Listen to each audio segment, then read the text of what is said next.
It's a silver fox office for the box office foxes. It's a silver fox office with Elsie and Mike. Welcome back, everyone, to the Silver Fox Office, where we're on a quest to find the foxiest old guy in cinema. I'm Elsie, And I'm Mike. and today the LCD stands for lots of cool old guys.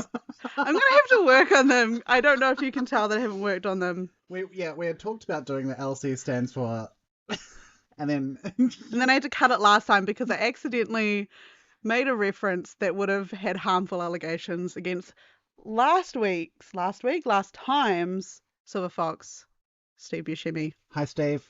Hi, We know Steve. you're listening. We're still thinking about you. We know you're that single American over the age of 60 that's listening. Thank and you if so it's not, much. please don't shatter our illusion. Yeah, can you just pretend to be him and reply to my emails? No, So what is a silver fox, Elsie? great question. Thanks. I would have hoped you'd listened last week. I keep saying last time. I feel like I'm going to do this as well. And anytime we say last week, we mean last episode. Last episode. We're doing a fortnightly release schedule. But it just seems like yesterday to me. It's so fresh in my mind. So what is a silver fox? As we explained last time, it is a person, non-gender specific, over the age of 45 that is hopefully going grey. Yeah. But more importantly, they're an actor or actress and they're hot. That's it. As long as they're hot, that's all we care about. That's all we care about. We did have a question from friend of the podcast. I don't know if is it too early to have friend of the podcast? Not at all. A definite friend of me, at least, Cassandra, asking if they had to be alive, and they do not. No, not at all. As long as they were at one point sexy, they can. I was going through my list Yeah. of silver foxes, and I found that I'd put Heath Ledger twice. You're that keen. I'm that keen. That tells you. He wasn't even 45 when he died. No, he right? was not. It's just that if he were alive today, he would be. If he had reached 45, God rest his soul, he would have been one of the biggest silver foxes known to man. He would have been your number one fox. Unfortunately not. I think Steve Buscemi was always going to hit the top spot. Also, can I say, when I was re-listening to the podcast, I was editing it, I said at the start that I was going to try and pronounce it correctly and say Steve Buscemi, and I apologized if I slipped up and said Buscemi, and then I listened to it, and I just called him Buscemi the whole time. I don't think I got it right once. How did I do? You were pretty good. Okay, great. That's all I care You were about. pretty good, and I was listening to myself, and I was like, wow, he's never going to want to have a whirlwind summer romance with you in Prague after all. Well, I mean, he will with me, though. Yeah. That's the main thing. Well, as long as one of us is happy. I feel like we're probably going to have a similar problem with this week's Fox, to be honest. We are. Yeah. Anyway, we're getting ahead of ourselves. We're getting well ahead. Now on our lineup, we've got little laminated sheets that I did. I walk into the studio and I see a laminated sheet and I think, I'm with my people. Yeah, and this is after Elsie showed me how to use the laminator at work. You're welcome. Last week. So, how are you? General discussion is there. Have you seen any good movies? That's good. Have I seen any good movies? I've seen movies. I've seen a movie or two in my time. I'll tell you that for free. Yes, I have seen good movies. I rewatched Fargo, 1996. Amazing. But I saw in cinema the other day, I saw Deadpool and Wolverine. Okay. I've heard mostly good things. Okay, I've never seen a Deadpool movie before. I've seen the first one, not the second. And this is not me trying to start slagging people off on the Get 'em. podcast. That's not me. Fucking get him. I don't find Ryan Reynolds funny. Ooh. I'm saying that right now. And apologies to him. Not that he cares, but so I've never really been into Deadpool, Mm-hmm. but I left that cinema with ungodly thoughts about Hugh Jackman. Nice. Okay. He's obscene in that film. Is he? Like that film should be rated P for pornography. He was, and I'm not even just talking about the bit where he gets his like oiled up abs. I'm talking about like I didn't know where gets out his oiled up was. he gets out his oiled up personality. And Yeah. he was like rocking around in that little yellow suit, and he's got like, the cat ears things. And he's a beautiful Yeah. man. Yeah. So I saw Deadpool and Wolverine. Nice. I didn't mind it. No, okay. I didn't mind it. I think as far as like a Marvel movie goes, yeah, Okay. yeah, I do. I mean, it's more in the like X-Men series than the Marvel yeah, series, right? And I 100%. tend to enjoy the X-Men series more than the God, there's a mid-credit Marvel. scene um that will make like the classic like X-Men films like back in the day and the like those classic Fantastic Four and Elektra and Blade and those kind of Daredevil. films. Yeah, Mm-mm-mm. there's a mid-credit scene in there of some B-roll that'll make the strongest person cry. Wow. It was quite sweet. It was definitely like a Glory Days Okay. type montage, which I was quite fond of. I don't know if I'd call Daredevil the Glory Days I so don't even much. know if Daredevil was in there actually. I can't I really mean, remember. if they're focusing on Glory Days, it should not be. That is a. Oh, it might have been. I loved it when it Lord came knows. out, and then I rewatched it a year or two ago with Jared, and it was the most boring thing I've ever seen. When I was sitting there like, no, no, where's that nostalgia that's gonna get me through? And it did not. It was.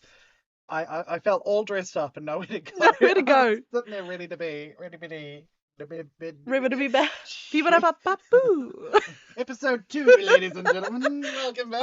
I was talking to my sister the other day about the X-Men films, and I have distinct memories of watching them, but I was never quite into them because I just didn't care at the time. Right. Like when they were coming out, I was still very much into Hannah Montana, right? So that's Gorgeous, where yeah. I was like, I was watching the Hannah Montana movie Well, seven the first times one in was like cinema. 2000. So how old were you in 2000? Do you really want to know? You would have been like 3? I was one. You were 1. I Jesus. was one in 2000. Cool, cool. I went to see it in the cinema. Of course you did. I would have been 10, 9. Loved it. What a treat. Perfect. What a treat. Perfect. Have you seen any good movies or just movies? Films. So I've brought up my letterbox Oh my because God. my memory is rubbish. So I'm going back to our last recording when we watched Mike's new car immediately Oh my after God. which we did. We did watch. We did did record actually that. watch it. I had the time of my life. Yeah. So I've been on a bit of a Disney kick actually. Um I've been playing a lot of Kingdom Hearts 3. Okay, yes. So I'm feeling the Disney vibe. Natural progression. So it made me watch Big Hero 6, which I only saw when it came out in the cinema. I've never seen I it. haven't seen since. And I remember my feelings for it being like, okay, Baymax was kind of cool. That's it. I didn't really care for it too much. I'd given it a 3 on, Oh, good Lord. yeah. And then I watched it and I'm like, actually, much more fun than I Remember? remembered. So I bumped it up at half a star, so it's 3.5. 3.5. That Um, half a star makes a difference. yeah. And also we went to see, as part of the film festival, we saw a movie called Flow. Oh, yes, I remember you mentioning that last podcast. Ah, I did, yes. Did you That enjoy was it? foreshadowing, flow shadowing. Foreshadowing the next Oh my God, I said to someone that I was going to see a movie called Flow, and they said, "Is it a period drama?" It might have been. Imagine that. Get that girl from Bridgerton on the It's ads. such a good joke. It was really good. It was It's about the cat. I saw a it's picture of a about, yeah, cat. a capybara, a lemur, You've got me. a dog. I would have cried, I think. There's like a big flood, and they're on a boat. Oh my God, I would have sobbed my eyes out. And a secretary bird as well. And they work together To as a save the team. day. Do they talk? Are they talking They animals? don't. They don't. But they've recorded, for the most part, the real animal sounds. After the film, there was actually a Q&A with the director, which was So was they Q&A with the animals? Oh they were barking, God. man. Wow. They got the cat on the mic. Just there was a capybara on The the leash. capybara And the rocking the embassy. mic. A Q&A with the director. That's very cool. Yeah, it was great. And he said that they record all of them were the real animal sounds except for the capybara.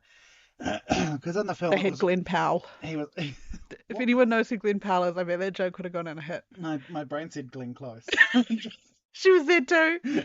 She played the lemur. Anyway, It was a red carpet event. so they couldn't get the capybara sound. No, so The way the director said was that capybara sounds are actually quite high pitched and unpleasant. He Oh, said, which I thought was a bit of a I judgmental was going to comment. say I've been But described that way. We've all been there, capybara. He would hate me, I'll tell you that for free. Maybe LC stands for loud capybara. Loud capybara. Yeah. A So drag yeah. name. So in the film, it was quite low and grunty. So they much like me, a Yeah. Steve Buscemi film. Um,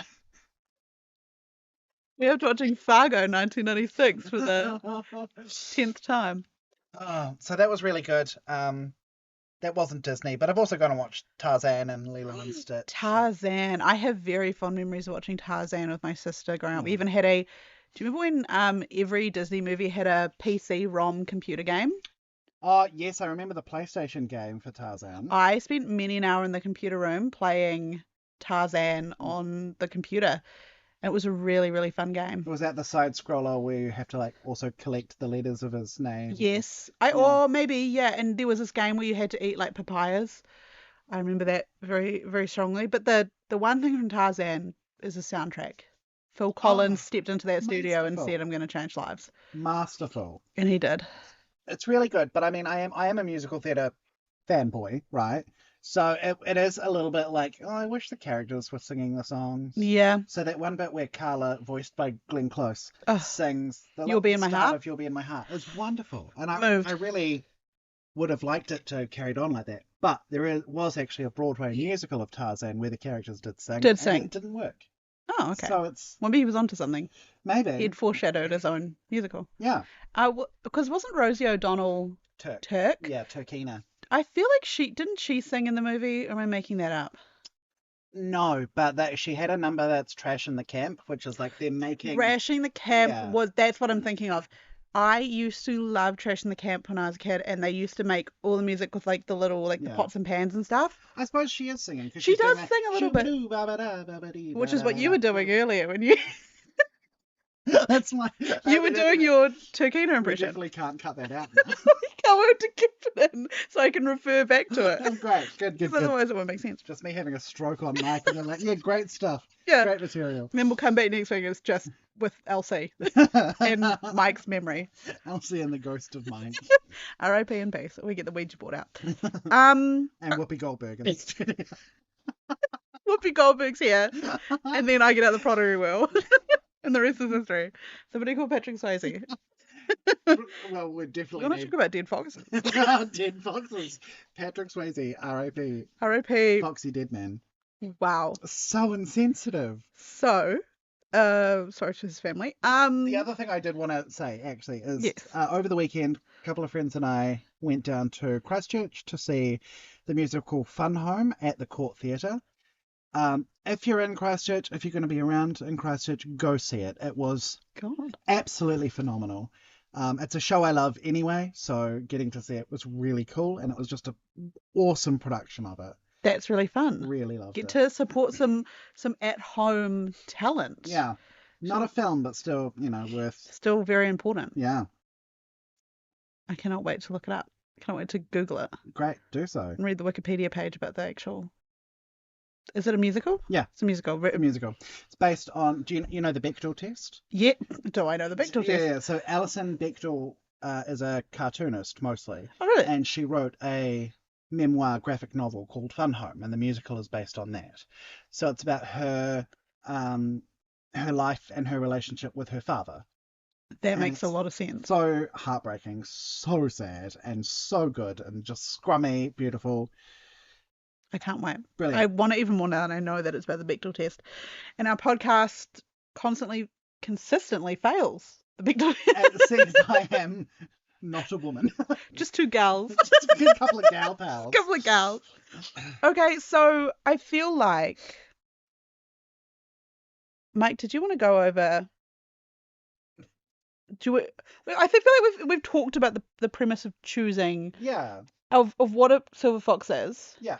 Do you want to talk about why you've chosen your silver fox today? Yes. Because he's yours today. If Steve Buscemi was mine, Buscemi. if You Steve sort of went for like a middle.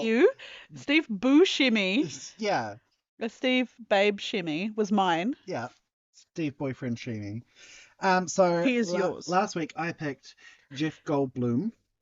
Now, I looked it up specifically, and it is Goldblum. Goldblum, It's not not Blum. Goldblum. And I think my instinct is to say Goldblum. Mine is to say Goldblum, Okay. but I was wrong last week. So I could also be wrong about this. I like Goldblum. Yeah. And what a man. Jesus Christ, what a man. A man. So, just a, I don't know. For the first choice, I thought, like, Steve Buscemi, love him to death. Love Love him him. more than life Sexy itself. little ferret man. Really, really like. Weasel love of a guy. But he is seen as a weird choice. Like he's not conventionally attractive. Yeah. He's the thinking man's hottie. Yeah. So would you say Jeff Goldblum is the same, or would you say he's a more traditional? I think he's traditional. I think he's conventional. I feel Yeah. like anyone I think he's conventional. What a rude- conventionally attractive. I think anyone and their grandma can get on board and be like, that's a man. Yeah. Whereas, like, you tell anyone and their grandma that you want to fuck Steve Buscemi, now you're the weird one. You don't know how many weird looks I've received from that, but I'm standing by it. Yeah. Whereas Jeff Goldblum, saying you want to boom boom with Goldblum is everyone's like, me too. Yeah. I'm next. Me too. I'm in. I'm in. Here's the Goldblum standard. He is the Goldblum standard. He is different. Yeah, but he does have that eccentricity and that weird quirkiness that makes him interesting as well, and that adds to the general sexy vibe. He's right? not conventional. I said he was conventional. I'm wrong. He's conventionally attractive, I think. Yeah. But he's unconventional in himself and he's interesting. Yeah. There's more to him than just being one of the sexiest men alive. He's also seemingly got a personality. Also dresses really well. Wow, he is a good dress. He looks like he smells great. Yeah. Like if he walked past, I bet you get a whiff and you'd be like, Jesus, what the hell is that? Sandalwood? Yeah, you'd be like, oh my God, I smell bergamot. Yeah. Oda Goldblum. Oda Goldblum. And I'm snorting the cotton out of his coat. I'm telling you that for free. Last week I was snorting the static off my TV for Steve Buscemi. Now I'm sniffing the fibers out of Jeff Goldblum's coat, right? Got a nose, I'm like a bloodhound. Licking the lining. I know. My tongue is in his inside pocket. Not like that. Not like that. It could be like that. It's also not what I meant, by the way. I'm not on air trying to talk about doing that to Steve. To Steve, to God. Also to Steve Steve. Buscemi's a different story. I've lost the plot already. I have lost the plot. I'm crying. Oh, Jesus. Okay. It makes me think of there's a time, my 16th birthday. Oh God. We went out to Cobb and Co as a family. Love it. And I was looking at the menu and I was like, oh, I've never had oysters before. Yes. I like mussels. I like dangerous scallops. place to try for the first time being Cobb and Co. I've had oysters before, and I wonder what they're like. My sister said they're salty and they're slimy. And then she leaned over and whispered in my ear, they taste like cum. And so we had a giggle. My sister and I had a giggle. And then my mum goes, oh, I'll have the oysters, I think. And we just lost it. So, mum comments. Shout out to the mums out there. Shout out to mums for keeping us entertained just by existing. Yeah. And ordering the oysters. It makes me laugh because my mum too is a very big fan of oysters. Next time we have seafood for dinner, I'm going to have to leave the room. Maybe we should, Linda and Jenny should have a time, have oysters together. Oh, okay. God. So I feel like we've fallen apart. We've really fallen apart. Jeff Goldblum. So the way that this works is, we've each picked a film and we keep it secret. We haven't told the other person what the film is. And so we've watched it and we're going to reveal it to each other now. So I'll go first because I feel like I think you should. My one. So I picked a film where Jeff Goldblum is the sexiest man ever created. Just the picture of beauty, as well as simultaneously being the most horrific, grotesque We've picked thing. the same film. Do you want to say it on 3? 1, 2, 3. The Fly. Seth Brundle. What a sexy man, and also a grotesque man. This is we knew this was going to We knew it happen was one gonna day, happen. that we picked the same film, and it goes without saying because that is his sexiest performance. He is so just physically and the charisma. He's so weird. He's so such an off-putting, odd little man, and he's so tall, and he wears skimpy underwear, and his hair is long, oh, and he's on the couch with Gina Davis.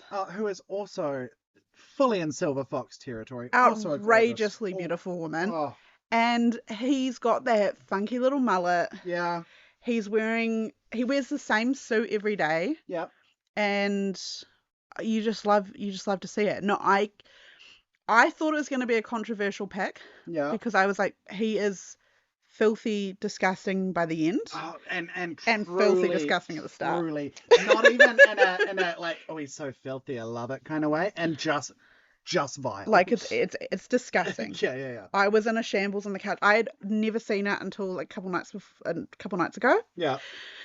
I don't know if I could ever watch it again. Right. But there is no doubt in my mind that that's his sexiest performance. Yeah. And everyone, all the Jurassic Park purists can argue with their mother. Don't argue with me. It's the thing, right? It's The Fly. Jurassic Park is the choice, right? For most people, that's like, oh, I remember him in the black shirt and it's unbuttoned. I think my problem with that though is that I saw, like, Jurassic Park is such a fundamental movie that I grew up with and I saw quite young. So he was an old man then. Yeah. It wasn't sexy, right? And so it's hard to watch that and see sexy. I'm just like, yes, it's Ian Malcolm. It's a guy lying on the thing. He's been injured, you know. Is he? Yes. I've not seen Jurassic Park. Cut the cameras. I need cut the microphone. I need to have a private word with you cut after the microphone. This. I did not know that he was injured in that picture. I thought that he had just stopped to serve. I know we're all under a lot of stress. So but what if I just unbutton a couple things and I just serve a little bit? Specifically for Richard Attenborough. He's like, here you go, mate. We've all been there. Well, okay, we have to watch Jurassic Park then. We're going to have to. Yeah, because I love those movies. I watch all of them. I've seen. Oh, okay, are you ready for me to say something that's going to upset you even more? I swear to God. I've seen Jurassic World and I really liked it. I like Jurassic World. Okay, good. Okay, I worry that that's like people that really like Jurassic Park are like not happy with that, but I liked Jurassic World. See, here's the thing. No matter how bad the franchise can be, and at its lows, it can be shit. Jurassic Park 3 is a low. But I still love it. I love all of them because it's part of something bigger. It's dinosaurs. What person doesn't love dinosaurs? They're just interesting. It's running, it's chasing, it's screaming. It's like horror adjacent. It's good. It's great. I also love the books. There are books. Yeah, oh my God, this is how it's actually based on a book. Jurassic Park is based on a book by Michael Crichton. I thought it would say Stephen King. No. I was scanning the shelf. I do have a shelf next to me. Yeah, team, I'm sitting to my left currently is a humongous bookshelf that is literally full only of Stephen King. That's all his books. And I think Gandalf is down there, but I've not seen the movie. That is Saruman. I've not seen The Lord of the Rings. Dare you? Madam. Oh, that was Gandalf. No, it's Saruman. Sorry, I didn't have my glasses on. That is Christopher Lee right there. I thought it looked like Christopher Lee, and then I was like, yeah, but there's only one guy with grey hair in that movie. There's several. There's several movies. Yeah. I'm committing a lot of cardinal sins today about film, but there's one thing you should know about me with film. If I don't want to watch it, I'm not going to. But what about Jurassic Park? I will watch Jurassic Park. Okay, because I will make you. Yeah, and also Jeff Goldblum's there. Jeff Goldblum. And Laura Dern as my God, Laura Dern is great in it. And Sam Neill. Sam Neill is also Silver Fox territory. Representation. Right? Yeah, exactly. Bringing it home. Yeah. Unlike Lord of the Rings. So your history with The Fly is that you'd never seen it before? I had never seen this film. What had you sort of heard about it or knew about it before? So, interesting enough, this is... Every time we go to film one of these, and I say or record, I say every time, this is our second one. Second time, yeah. So, when we did Steve Buscemi, when we did him. when we did him thoroughly for an hour. No stopping, light work, no reaction. I went to my family like, what's the sexiest Steve Buscemi film? They all thought that I'd hit my head. And they all said Monsters, They all said Monsters Inc. Very responsive, and more it was like this is his best film because nobody knows him like we do. Yeah. But then when I said to my family, what's the sexiest Jeff Goldblum film? I go back to my father being like super blokey. He's like 100, like the straightest guy you'll ever meet, right? Nose of Bunnings like the back of his hand, right? He looks me dead in the eye and goes, The Fly. And I said, the one where he turns into a fly. And he was like, yeah, but he's not a fly at the start. And I was like, hold on. And then I I said, think what we're finding out is that your dad would. Your dad would. Dad knows a right. Dad knows a hunky man when he sees one, right? He's serious. He's real. He's a real guy. But when I said to Mum, I was like, what's the sexiest film? Mum told me some TV series in about brown shoes or something. I had no idea what she was on about. I was like, Linda, missing the point. But then I said thoughts on The Fly, and she went, oh, The Fly is good. She was like, yeah, he's hunky in The Fly, right? So then I said to her, is The Fly a good film? She's like, The Fly is terrifying. Yeah. And I was like, okay. Well, it was like 1982, I think. I was like, let's be real. I watched The Fly. Yeah. It was terrifying. Like for the year it was made, but also for today's standards, that was scary. Yeah. Like that was body horror everywhere. Yeah. It was scary. Yeah. And I was not prepared because I thought I was tougher than The Fly was. But you weren't. What about you? What is your history with The Fly? So I'm, as we know, or as you know, I know. listeners may not know. You're about to. I'm a big horror nerd, right? I there's nothing I love more than a horror movie, a horror book, just anything horror. Yum yum yum yum yum. Love Likes it. to be spooky scared. Yeah, and I tend to prefer older ones to newer ones. That's not a hard and that's the fast. point of this podcast. Yeah, exactly. Silver Fox offers if you prefer the older ones. But so I the 80s is generally regarded as like the best era for horror. I tend to prefer the 70s. I think it's 1978 with John Carpenter's original Halloween. That is a good one. It's my favorite. I think 73 with The Wicker Man by Christopher Lee, and also the same year as Rocky Horror Picture Show, which isn't really horror, but it's horror. It was scary. Adjacent. But so I tend to be quite a big nerd. I tend to have seen most of the big ones and a hell of a lot of the lesser known ones, and even some of the indie shitters, right?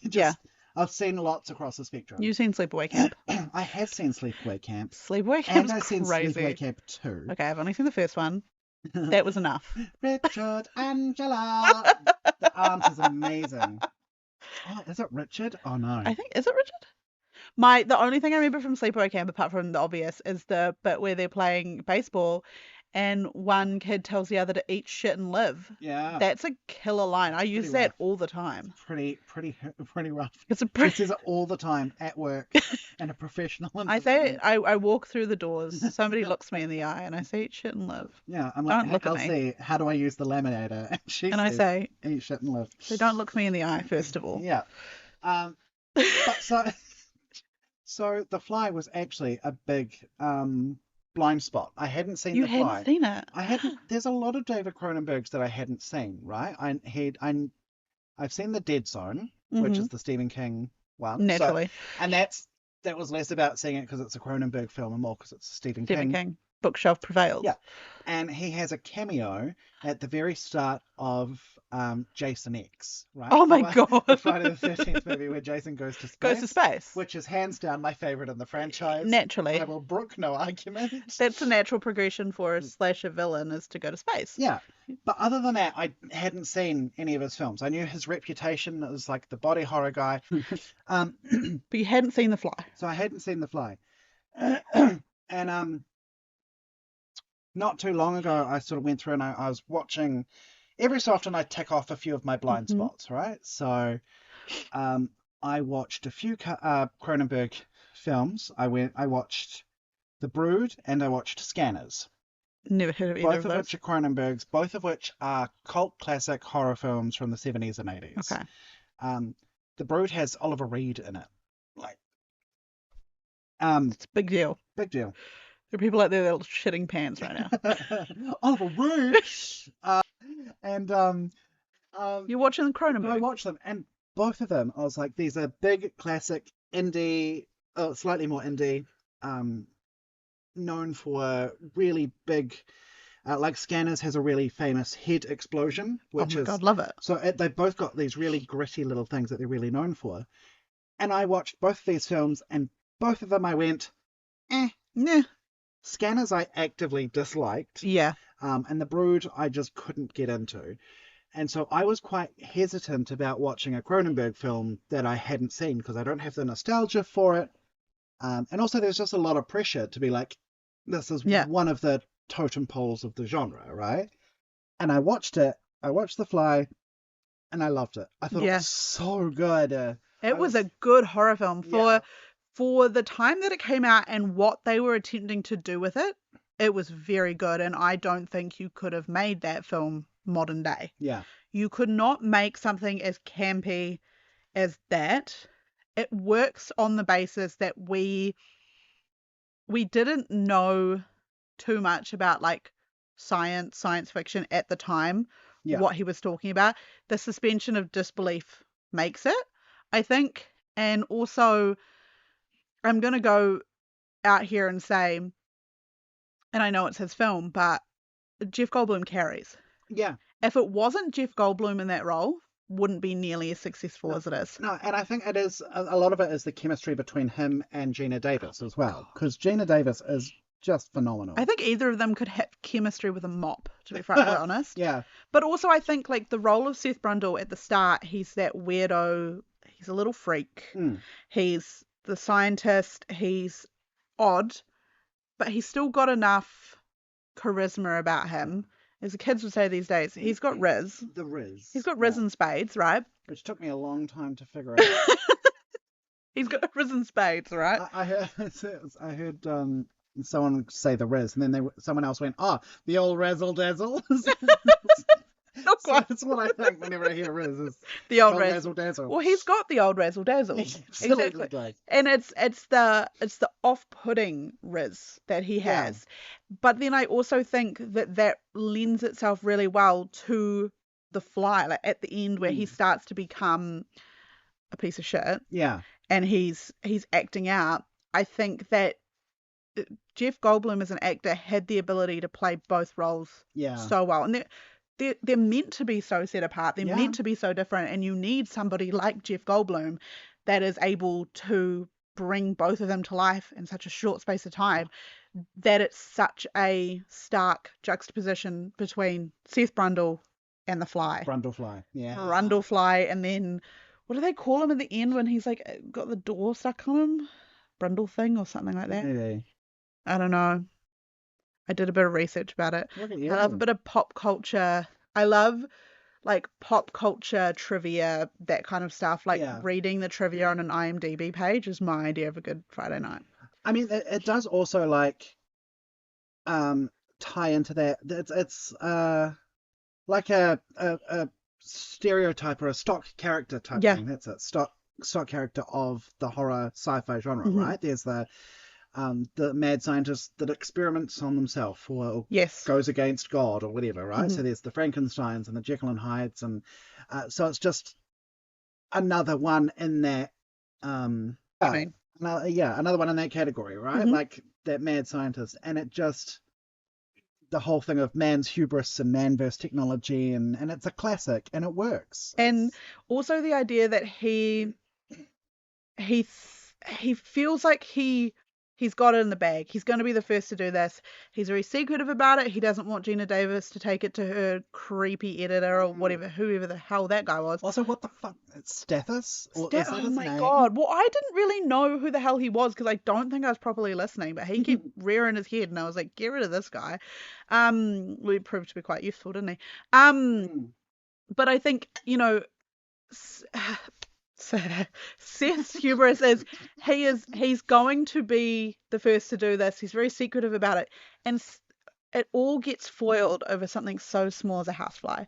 Yeah. And I think that that's a really neat detail to be like, he's He's destined. He's so set on being the smartest that he is foiled by a tiny, weeny housefly, and I think it is perfect. And then it becomes absolutely disgusting. Yeah. Grotty. I do not have a stronger stomach as I used to. Right. When the monkey, spoiler alert team, when the monkey got turned inside out. A baboon? Oh, the baboon, sorry, got turned inside out. I got turned inside out. I thought you were going to say got turned on. I know. I got turned on when he was crouched down in the nutty in his little teleportation chamber. Yeah. Wow. Yeah. Wow. I know. And then that baboon that kept jumping up into his arms, honestly, me too. I was like, I am that baboon. I feel represented by that baboon. The way it was hanging off of him, like me too. I see nude Jeff Goldblum standing about. I'm taking a running leap at him too. Instantly jumping on him and ass hanging out. And I'm going ooh ooh ah. Yeah. Banana, please. Banana immediately.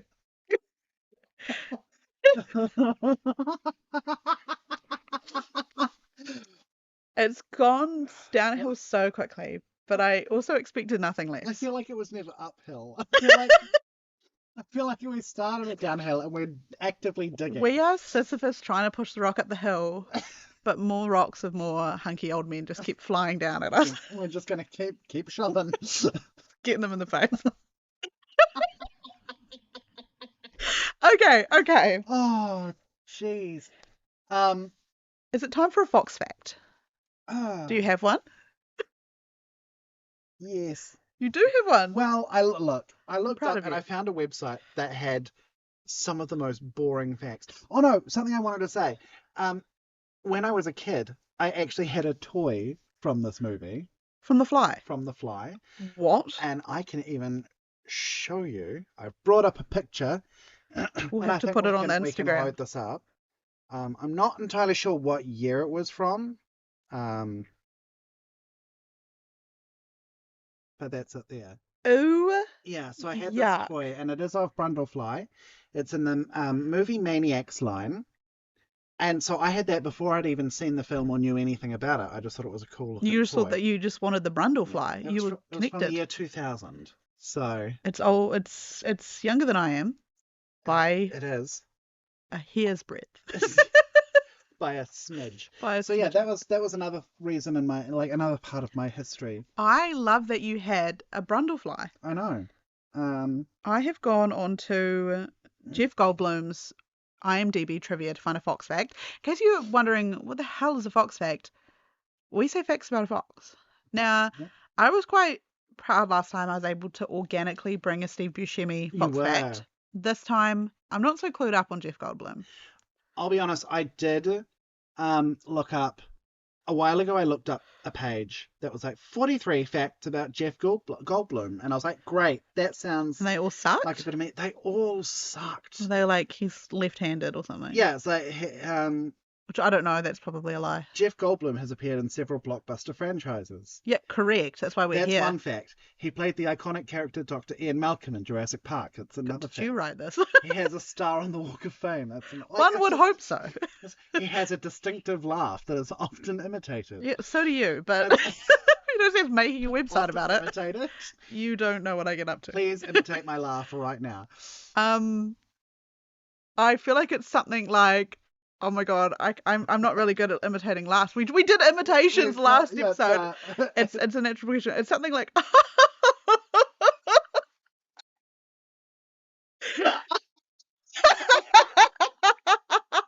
Okay.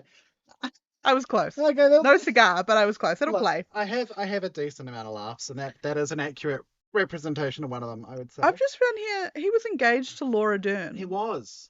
I mean, he was also married to Gina Davis, or engaged to Gina Davis. Yeah. Wow, that's the Riz I was talking about. He's been in 2 films. He's been engaged to the both of them. He is also an avid chess player, according to facts.net. And this was actually one, so it says he enjoys playing chess and has participated in several celebrity chess tournaments. And I looked this up. I could not find anything to verify this. So everything I looked up about Jeff Goldblum and chess just talked about the scene in Independence Day where he plays chess with his dad. Boring. So he was married to Gina Davis. And he also has a jazz band, which I think He is quite does. It's cool. called the Mildred Snitzer Orchestra. Yeah. He can wiggle his ears one at a time. Yeah. He's also apparently, not apparently, because I've witnessed this, he's a good singer. Oh, But I don't think he's ever been in a musical so far. He's in Wicked, which is coming up. he is He's in playing the Wicked. wizard. Yeah. I can't wait to see that film. And the wizard in the stage show does have a couple of songs, so I assume they'll be in the We'll movie, have to but who see. knows? Are you excited for that film? Next question. Okay, I'm so excited for that film, but we shan't talk about it. I'm not the biggest Wicked stage show fan. Oh, neither have I. But I know for a fact. I know Ariana Grande. I've known her for a Personally? long time. Yeah. I wish. 13-year-old me wished. She is a theatre kid of the highest Yes, degree, she is. and I feel like that got lost a lot behind like the pop star stuff Yeah. and the fact that she's got a million different perfumes that somehow smell really good. Like she's Okay. quite good at perfumery. It's called something else, but I'm not really sure. I actually think I have a feeling she's gonna eat. Okay. I like Cynthia Erivo. I love House Cynthia Flipper. Erivo. Have you seen them? And of course, Michelle Yeoh, Oh my god, who's Madame Marvel. Loved Michelle Yeoh. and you know what? First of all, Cynthia Erivo, the film Bad Times at El Royale. Have you seen that? Oh No, my I god, haven't. watch that. I feel like the Ariana Grande SpongeBob drama Mm. overshadowed the film a lot, Yeah. and I feel like the crew have been working overtime, like the marketing team have been working overtime to try and get rid of that, like cut that off. Yeah. I mean, it did sort of make Ethan lose his golden boy image a little bit. Did he? I'm not involved in the theatre community. I don't know if you can tell. Did he have a bit of a golden boy image? A little bit. He was kind of that He's guy. sort of a little bit of an up and comer comparatively. So up and comer for me because I love Patti LuPone, who's been on the stage for 100 years. But I saw him in Spamalot when we were in New York. Saw him With the crazy wig. Yeah. Also, he was in his underwear at one point, which was Did you understand why Ariana Grande did what she I was did? like, you know what, I would throw away my life Because for that. Jared, don't listen. I don't see the attraction, but also I do see the attraction in Steve Buscemi, so I'm not really a good one to judge on this. I honestly, you want to know something about me? What? I think you give me a person and you give me long enough, they can't have committed any like human rights atrocities or violations. Right. You give me any person that isn't evil and you give me long enough, and I say long enough, you give me like 10 hours straight in a room with them, I'm getting a crush on them. Okay. Or you could give me somebody, you'd be like, this is the ugliest person. I will. I'm trying to think of who like the ugliest person is. That hasn't committed a hate crime. Because it is mostly evil people that I'm like, Yeah, because I knew somebody would be like Donald Trump, and I'd be like, Yeah. doesn't count that person. See, my instant thought was I was like Danny DeVito because he's traditionally not good looking. Yeah. But I'm like, actually, Yeah, no, I would fall in love with that guy. yeah, Because I feel like he also has the riz. you want to hear some home truths. I feel like people who aren't conventionally attractive have to work overtime to prove that they have like value. Yeah. And they might not think that, but I feel like it's this kind of societal structure where it's like, if you're not conventionally attractive, it's seemingly you don't have something to offer. Yeah. Therefore, you need to get a personality, you need to get a sense of humor. Yeah. When really it should be anybody should get a personality, a sense of humor. But I feel like people who are conventionally attractive or like more so quite attractive don't have to work that hard. So every time you like try to think of somebody that's not conventionally attractive and be like, oh, what else do you get a crush on them? You're probably going to be like, well, they've got a personality. Yeah. And I feel like everyone that can't work out why Ariana Grande is attracted to Ethan Slater, it's like, well, he's probably just got a really great personality. He's also quite ripped. Yeah, you saw him in his undies. Yeah. You can vouch. Yeah. Pale but ripped. Do I think, I mean, I don't want to say, do I think that excuses things? We don't know everything that went on. No, of course not. We can't judge on that. But like, It's also not really our business. it's not. But also, But also it is. I've loved Ariana Grande since I was probably about 12 or 13. I was obsessed with Victorious, with Kat Valentine or Victorious. I've been obsessed with Ariana Grande for a long time. And her first album, Yours Truly, have you heard it? I have not. I'm like, it's when she was coming out of her theatre kid show tune type thing. right. It's quite good. I don't know music that is not musical theatre. It's This musical is- theatre adjacent. I will say I that. know she was in 13. She was in 13 I know musical. that one. She also did Hairspray Live. She was Penny She was Pinkleton. Penny Pinkleton. Penny Fashion the camp. We're just practicing our trashing the camp routine. Penny Pinkleton. Guys, put us on Broadway. Please. Put me with though. ripped Ethan Slater. I'll be away laughing. Yeah. Take that, Ariana. Watch out, Ariana. You haven't We'll met see. me yet. It's a new Ariana. I'm the new Ariana Grande. I'm gonna out Ariana the Grande. Are you gonna do the high ponytail? I do sometimes when my hair isn't washed. No. There was that smell in the hallway before. We got out of the lift and Mike's like, sorry, it stinks in my hallway. And I was like, well, the only variable that's changed is me. So the only non-fixed. To clarify, I live in an apartment building, so it's not my hallway. Yeah, Mike's in his own house, like, fuck it reeks. And I'm like, okay, we'll do something about it. I'm a guest. I was trying to drop a hint. Like, can you? Passing me the loo spray. Shit, does it smell in here? I'm bored. Let's go put on deodorant. I'm bored. Let's go put on deodorant. Oh, We have properly lost the plot. Okay, we're going to ask a question, and everyone knows the answer because it's in the film. So if you didn't listen to the last one, that's okay. We're not judging. We have a bit of a Punnett square. Yeah. Grand title, does this fox fuck? Yeah. And so that's the first question, and it's not the fox themselves, it's a character. Yes. And then after that, we draw a bit of a Punnett square, and our options are this fox fucks, this fox doesn't fuck, and then does this fox know what fucking is? Does this fox not know what fucking is? Yeah. I'm going to step us up a notch. We've got Seth Brundle. Yeah. And then Brundlefly. yeah. Yeah, it is in two different parts, right? Okay, so first question, Seth Brundle, does he fuck? I think he does, but no. He knows what it is, but he doesn't fuck, I think. But he does fuck in the movie. Yeah, but he's awkward about it, and it takes him a True. long time. So I guess like fucking is more of like a mindset. Yeah.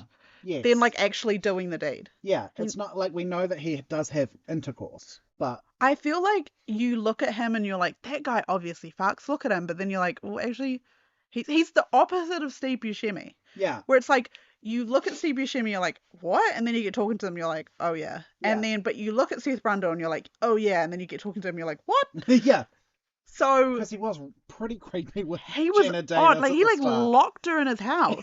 I didn't forget. Yeah, I don't care how hot you are. yeah. Give her human rights back. I'm talking about this Elsie human takes a rights stand. violations. I completely agree. He knows what it is. Yeah, He doesn't do it on principle. yeah. The couple times he has, it's been like a total fluke. But Brundlefly He fucks. knows what it is, Okay, constantly at it. and Brundlefly in his different stages. Brundlefly, like first stage where he's like, he's eating all that sugar and he goes out and he picks up that chick from the bar and he like gives that dude a compound fracture. He's fucking. Well, there's also that bit where he's fucking Gina Davis, and she's like, "It's been 3 hours," and I'm like, "Oh, my back hurts." Which I wanna- honestly, Queen, I want to take a nap. give her a medal. I do not. 3 want that. hours and she's only complaining now. I know. Honestly, like 5 minutes, and I want to. I was gonna say 3 minutes. I'm tapping out. 3 minutes, my hips are sore. Yeah. My foreplay is I'm like, you've got 5 minutes, and I'm just lying there. Not 5 minutes to make an impression. It's like Dragon's Den. Like Shark Tank. That is what they call my.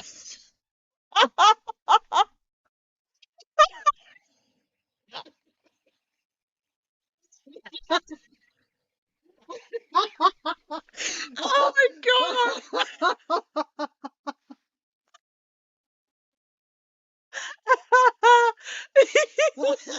Oh, Jesus. Oh my god. We've been recording for 52 minutes, and I feel like it's going to go down to half an hour. We're going to have to cut so much out because it's literally just us laughing at our own jokes. Oh my god. Okay. Sorry. Okay. Initial stage Brundlefly. Does he knows what it is. He's looking for it. He knows what fucking is. He's looking for it and he's doing it. Yeah. You know when he gets full Brundlefly and he's like really scary looking? Yeah. No, He's not. he's not. For my own sanity, he's not. He knows what it is, but he's not. not. Because, no, No. that's ridiculous. For the good of mankind. For the good of mankind, he is not. Oh my God, when Gina Davis gets pregnant and her dream about, I was ill. It reminds me dream of about giving birth. it gives me the same kind of energy as the Eraserhead baby. No offense to the Eraserhead baby. Have you seen Eraserhead? I haven't. It's on the list. It gives me the freaks. Mike, do you have any honourable mentions? Because I know we talked about The Fly. Yeah, I do have some honourable mentions. Thank you. I don't. Well, actually, I have one, but you go ahead. I have 3. No, I have 4. I had a hard time nailing down exactly what I was going to do. So Jurassic Park is on there, Naturally. which we've talked about. Jurassic World Dominion, the newest one. I haven't watched it. He ages like a fine wine. Finest of wine. He's older, and I think he's sexier in Dominion than he is in the first one. My God. Love him. Just, beautiful man. Independence Day. Okay, real. I watched it for the first time in ages a couple of weeks ago. And I think I messaged you and I was like, I think you did. So sexy in this. Yeah. He's so nerdy and Jewish. Like, it's just... It's perfect. And like we were talking about last week, it's that competence thing, Yeah. right? If someone knows their shit, which also applies to Rundle, right? Competency kink in spades. Brundle. Not Rundle. Brundle. And then the last one is Invasion of the Body Snatchers from the 70s. Oh. So I watched this at the Roxy Cinema a few weeks ago. They had it as like a Donald Sutherland tribute after he died. God rest his soul. Yeah. And I didn't know Jeff Goldblum was in it. What a surprise. I'd never seen it, and it had always been on my list. And when he turned up, Jesus Christ. he looks like a sexy scarecrow. Like, just... Do you know what he did? What? He blew the doors off. He blew the doors off. He blew the doors off. Sexy scarecrow. Average thing to call a man. He's just so thin and gawky. Hot. That is an Ichabod Crane looking. You're worried he'll blow away in the breeze. Yeah. I loved it. So those are my honourable mentions. I'm going to give one, and I also happened to mention it last episode. It's The Big Chill. Yeah. He's in The Big Chill. He's kind of sexy alternative. I don't think he physically looks as hunky as he does in The Fly, but it's still up there. I recommend people watch The Big Chill. I'm looking up Jeff Goldblum, The Big Chill. You'll see what I mean. I'm pretty sure he wears like glasses. a hat. Yeah, see the glasses. Like a chiseled, his jaw is looking real good. He offers to father the child of one of his friends, and it got me good. He could father our child. I'll say no more. Yeah. Father our child. Jeff Goldblum and I will have a child, and then we'll give it to you and Jared. Yeah. Like Rumpelstiltskin kind of deal. It's exactly what it's like. Ugh. Okay. So we discussed last time. Yeah. Doing a countdown. I don't think we've found our person yet. We had. We did have someone suggested.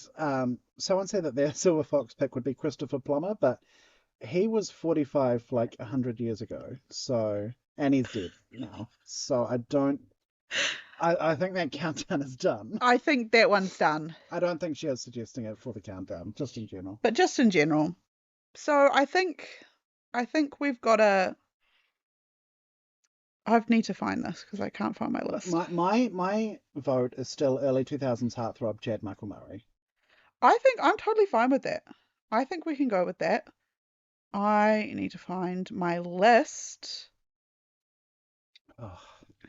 to talk about our next Silver Fox. Our next Fox. Are we ready? Now, there's a lot going on here.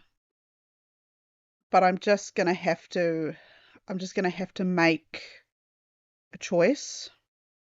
And I am locking in our next Silver Fox is going to be Michael Shannon. Michael Shannon. You couldn't see it. Mike immediately grabbed his phone. I just need to remind myself who that is, because I think I know who that is. That is the guy from Knives Out. Yes, maybe. Okay. I've never seen Knives Out. Yes. Sure. Yep. That's a fox. That's Michael Shannon. Okay. Okay. Because I feel like we've got like Jeff Goldblum is an obvious Fox. To me and you, Steve Buscemi, obvious Fox. Obvious Fox. I don't feel like Michael Shannon is the first person you think of when people say those two weirdos are going to talk about sexy men for an hour. No. And that's why I'm throwing him into the ring early. Who do you think is would be the most obvious choice? The most obvious choice of all time. Well, it depends on who you ask. Because I feel like Jeff Goldblum was an obvious choice. Yeah. The other one, for me, my obvious would have been like Mark Ruffalo. Yeah, I think Mark Ruffalo's up there. I feel like he would be like an obvious choice. I want to go Michael Shannon because I've already got some movies in mind. Cool. But I've already got a couple in my head. Yeah. I'm open. I'm open and willing to doing some Googling. Yeah.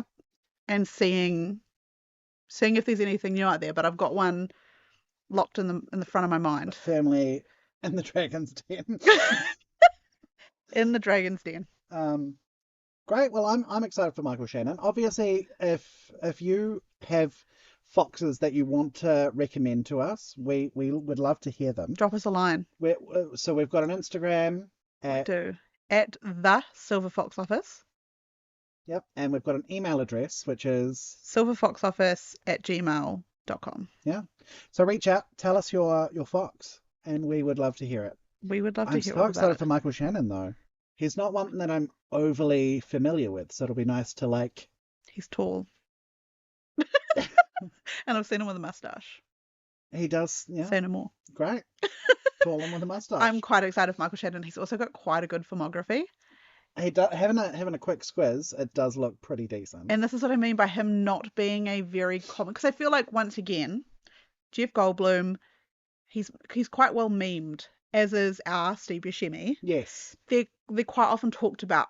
You don't see the average person talking about Michael Shannon. Well, I had to just confirm who he was. They don't know him. Yeah. I think it's a good choice. I think I was about to say we're not afraid to scrape the barrel, but that's not. We're not afraid to start looking at some of the less well-known foxes. Yeah. And now that might be like, somebody might think I'm speaking out of turn by calling Michael Shannon less well-known, but I feel like he's not always at the forefront of people's minds. No, he's not in the same echelon as Goldblum or Buscemi in terms of public knowledge. And in terms of public knowledge, I feel like profile, yeah. I'm excited.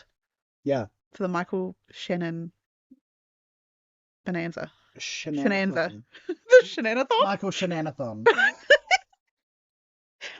Shit. You said shit. And you stopped. I didn't say should. And I just don't know. Oh, God. It's been a long day. I haven't even been at work. I have been amazed that I pulled this level of debauchery out at the end of the workday. Oh, I'm so sorry. No, I've had so much fun. I went off the rails as soon as we pressed record. We both did. I feel like we saved this kind of horrific things for each other. That's correct. So, shall we do our letterbox ranking? Oh, yes, I almost forgot that was a thing that we did. I can't believe it. It's on the laminated run sheet. I know, I'm looking at it right here, and also I was shaking trying not to do The Fly. I feel like it's going to be tradition that after I watch it, I send you a message on Facebook being like, I just watched a film. Just watch it. Can't talk about it. Also, I called it 1982. It's 1986. Hold on. The picture they've got at the top. I know. Him crouched in the nutty. Him popping a squat. In his capsule. In his little box. Okay. I'm going to save that. I'm going to screenshot that and I'm going to... Okay. What are you giving The Fly? 1986. I think it's a solid 4. I think it's verging on a 4.5, but I think for me it's a 4. Really enjoyed it. Full of sexy stuff. Awesome practical effects, which is really cool. I love a horror movie that you can his real effects. Feel the goo. Ban AI in film. Absolutely. Just a sexy man. Jeff Goldblum himself, I give a 5 out of 5, but I think for The Fly, it's a 4 out of 5 for me. We are on fire. Our brains are connected. I also gave it a 4. Look at that. I gave it a 4 before you'd even opened your mouth. Now, yes, so if you want to follow us on Letterboxd, mine, you can find me on at One Hat Madder, ONEHATMADDER, and LC you can find at, I can't believe you're making me do this again. again, every time. My letterboxd is at, now I need to make sure I get the numbers. Yep, at Dixie Normus 69. That is DIXIE NORMOUS, because we're in New Zealand, 69. Dixie Normus 69. I just want to make sure that you humiliate us. I'll say it every time because it's full of good takes. Oh, you know what? I feel like we should have this. We should save this, but I'm gonna ask the question. Okay. What are your letterbox top 4? I'll tell you what. He slapped his phone. He The nearly flung it across the room. excitement that I felt. I feel like I'm on the red carpet and I've you're wanted this- Iowa debris. Oh my God, I've wanted someone to ask me this so long. Okay, so my top 4. The Wicker Man from 1973. My number 1 favorite film. I love it. It's a musical horror movie. Christopher Lee. I love it. It's such a good movie. Highly recommended if you haven't seen. Ignore the 2003 Nicolas Cage remake. Just ignore it. But watch the 70s version. Sunset Boulevard from 1950. Yep. I know that you're a big fan of that. Oh, I love it so much. Gloria Swanson playing Norma Desmond. Campy. So much fun. The Haunting from 1963. A horror movie based on The Haunting of Hill House by Shirley Jackson. I love Shirley Which is Jackson. one of my all-time favorite books. The Lottery is my favorite Shirley Jackson. Yeah. Good story. Incredible. But the 63 version, brilliant. Again, ignore the 1999 remake with Liam Neeson and Catherine Zeta-Jones. I love it, but purely for nostalgia reasons, not because it's Not good because film. it's good. It's not. And the 4th one, I've got Batman Returns from 1992. The best Batman film. I don't care what you say. I have to agree. Do we want to do last 4 watched as well? Yes, go on. So I've got 2 Pixar short films. I've got La Luna and Bao. Not Mike's New Car. Not Mike's New Car. I watched that last time with you. True. Should we watch another Pixar short film after this? I feel like we might have to. And The Girl in the Picture, which was a documentary, which I gave 3 stars. Fine. Yeah. Oh, yeah, I've seen that one actually. And Lilo and Stitch, which was another 4 Oh, star. how good's Lilo and Stitch? Yeah. What about you, Elsie? What's your top 4 and your last 4 watched? That's a good question. My top 4. Okay, my top 4. First, all-time favorite film, Juno, 2007, Jason Reitman, Diablo Cody. I feel very safe. Yeah. I feel very comforted. Yeah. And I would watch the movie over and over again because I always knew how it was going to end. There were no surprises. Yeah. And now, as an adult, I watch it, 1, because nostalgia, safe, 2, because it's a fucking good film. Yeah. Like, right. I'm sorry, Elliot Page, actor of all time. Are you going to say something controversial? I love him. I don't like Elliot Page. I'm sorry. I love him. I've never liked his acting. I think he's hot. He is one of the sexiest. Post transition, he's hot. I like pre-transition. Didn't do Naturally. it for me, but did it for a lot of lesbians that I know. But post-transition, very hot, but I do not like them as an actor. I'm so sorry. I have been obsessed with Elliot Page since about 2007. I think Juno was the first thing I saw him in. Right. He is one of the sexiest men I've ever seen. He Like, really he is, is yeah. really... You want to talk about Riz? Yeah. You want to talk about unspoken Riz? He's got it. The old razzle-dazzle. He's got the old razzle dazzle. But Juno, favorite film. Second favorite film. Can I just say Yeah. my main point of reference for Juno is I have seen it, but when it came out, the guy I was dating loved it so much, and that song, is it Anyone Else But You? Yes, by the Moldy That's Peaches. it. Yeah, he was like, "Hey, this is our song," and I was like, "I don't." Okay. Okay. And he played it for me, and I'm like, "Oh, all right." And I was like, "Yeah, this is our song." I'm like, I don't know that. Okay. It's a beautiful song. It's not what I would have. It's not what you would have picked. My others, All I Want Is You by Barry Louis Polithar, Right. which is the song from the start. It's beautiful. And also Tire Swing by Kimya Dawson. I could go on. I won't. Next one on the list, I mentioned it before, John Carpenter's Halloween 1978. Great. It Excellent is film. one of my all-time favorite films. I think Michael Myers, to me, quintessential horror movie victim. And I think Jordan Peele summed it up best when he was talking about Michael Myers. And Jordan Peele, obviously, he is in some way, shape, or form the future of horror at the moment. Right. He talked about Michael Myers being one of the perfect villains because you can call him evil, but he's curious. Yeah. And like even when he kills somebody, it's like the head tilt, being like, oh, okay, that's what that does. He's a big kid. And that's what's scary about him. He's doing it just because he's curious. And can you really stem curiosity?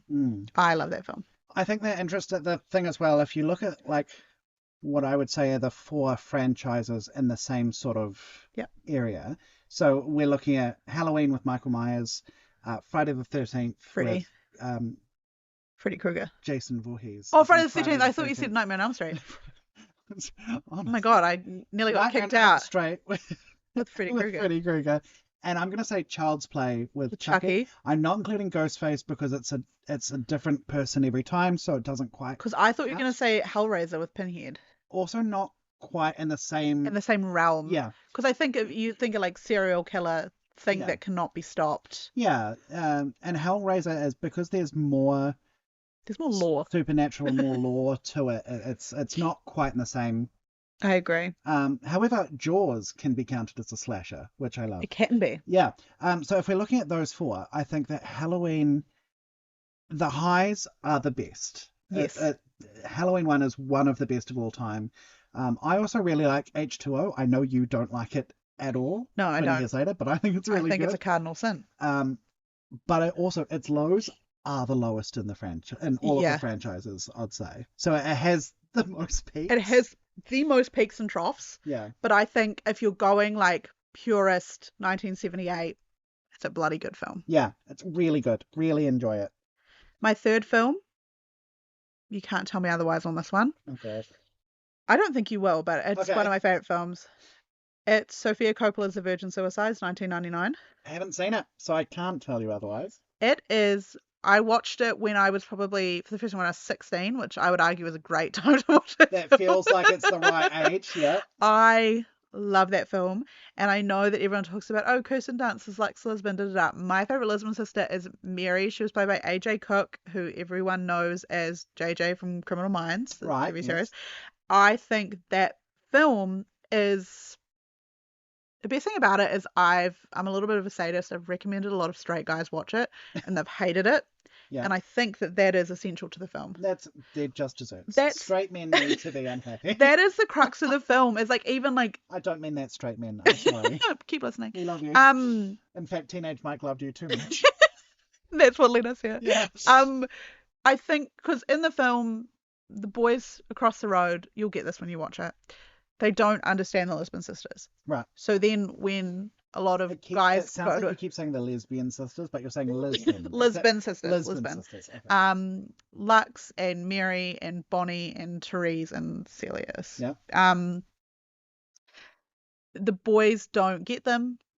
They don't understand them, and that's the point. And then boys watch this film and they don't get it and they don't understand it, and that's the point. Right.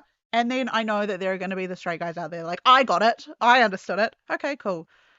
I'll come give you a kiss. Bully for you, sunshine. Yeah. You know, Sofia Coppola will kiss you on the head for that one. Well done. But it's such a good film. It is such a good film, and Josh Hartnett is a hunk. He's a dreamy man. He is Trip Fontaine. Is he over 45? Is he in LA? He fucking better be over 45. He is crazy. Hold on. We're bringing him up right now. He's Trap with him in it at the moment. He's 46. He's really hot now. He's 46. He's 46. Oh, he's put 46. Him on the list. Put him on the list. Josh Hartnett coming soon. Josh Hardon. Yeah. Nope, nothing there. That didn't work. Moving on. Fourth film. No surprise to anyone. Coen Brothers, 1996, Fargo. Absolutely. I think it's a perfect film. Good. It is a really, really good film. I think it's the perfect film. I think it is very, very good. I think down to the soundtrack, down to the dialogue, down to... I saw somebody describe it on Letterboxd by saying that there is no fat to be trimmed, that every scene is necessary, and I agree. Yeah. Everything in there is vital in some way or another, whether it's like scene setting, plot progression, character development. It's a good film. Some people may say that scene with Norm and Marge eating breakfast could be cut, but No. it's so important. And even the scene where Marge goes to the Radisson to have lunch, Yeah, that's necessary. Yeah. It's a good film. it informs her character. It heaps. tells us a story. My most recent watched, Yeah, unsurprisingly, first one up there, The Fly. great. I watched The Fly, guys. I don't know if you knew that. Next one, like I mentioned at the start, Deadpool and Wolverine. Yeah. Watch that. Not surprising. Is it Raising Helen? Raising Helen. Have you seen it? I've heard of it. I know the title. That's all. Oh my God. It's Kate Hudson Love her. and Joan Cusack. Love her. And basically they are sisters, and their third sister and her husband pass away in a car accident. Right. And everyone expects the kids to be left to Joan Cusack because she's a mother herself, but they get left to Kate Hudson, who's Helen. She's young. And I thought it was going to be a fun little watch to put on in the background. I sobbed my eyes out. Oh, And maybe that's because I'm a sister. Maybe that's because like I only have one sibling. It's a sister. Maybe it's like a sibling. It's that kind of thing. But I cried very hard, and then I laughed, and then I smiled, and then I enjoyed myself. So I recommend Raising Helen. Okay. It's quite fun. Yeah. My last recently watched, it's Fargo. I watch Fargo a lot. We'll stop right there. It's Fargo. That's I'm Fargo. sorry. Goldblum. What did I say about Juno? I thought you were going to say something about Jared. No, I shan't. Jared, if you're listening, hey, thanks for letting me use your home. Hi, baby. Juno being out at work while we're recording. It's actually very kind of you to not be. he's just in the hallway, like, can I come in now? Nope. When I watched Juno a lot and I think this is the point of the film, so I'm not saying anything revolutionary. I watched Juno a lot when I was young, and I never got why Jason Bateman was being weird. Yeah. And I think that's also because I had an unspeakable crush on Jason Bateman, so it didn't help. I never got it. I was like, what? He's just being like, he's just a guy. His freaking wife, like Jennifer Garner, she's freaking on his case all the time. Yeah. And I watch it as an adult, and I'm like, holy shit, dude. And I think that's the point of the film. Yeah. Naturally. But it's done so well that now I'm watching it as an adult. I'm like, my skin's crawling. Yeah. Like, he's on the couch telling Juno, like, all this weird stuff. Yeah. And it's so inappropriate. So perfectly done. Yeah. That's further to why I like that film. But yeah, that's my. I feel like you're going to have some fun editing on this. I am going to have a real hoot and a half. Well, is there anything else that we wanted to say? No. I just wanted to say before we ended, thank you to Michael Stebbings, who helped with the theme song for this. Michael Stebbings, we love you. We had recorded the episode before the theme song last time, so I just wanted to make sure that we said that. I just sent him a voice recording of like, this is kind of what I want, and he just tinkered out a tune. He absolutely killed it, by the way. Thank you, Michael. Big fan. Michael, you don't know me, but I love you. She does. It's makes me uncomfortable. I think Jason Bateman got tips from... Jason Bateman was based off of Michael Stebbings. Jason Jason Bateman, the person of himself, not the character. Jason Bateman based himself off of Michael Stebbings. I don't know who Michael is, but I can't wait to one day find out who this person is. He would hate this. Perfect. Carry on. Great. Well, if there's nothing else, I will say a big shout out to Steve Buscemi. Hi, Steve. I know this wasn't your episode, but I'm thinking of you. We're gonna say hi to you every episode. Morning, noon, and night. I'm thinking about you. Yeah. And I love you. But I also love you, Jeff Goldblum. Thank you for being. Have they ever acted together? Like, oh my God. Have they ever done a love scene together? Do you think they've explored each other's bodies? Fanning myself with a lemonade. Siri, has Jeff Goldblum and Steve Buscemi ever explored each other's bodies? Press search right now. I need answers. No. Safe search off. Safe search off. That's We're gonna have to end it there before their lawyers get. I feel like that is the moral compass of this show, is safe search off. Safe search off, Steve Buscemi on. Me. Immediately. All right, everyone. Okay, that's enough. We're so sorry. The cease and desist just arrived in the mail. The Steve's and desist. Goodbye. I persist.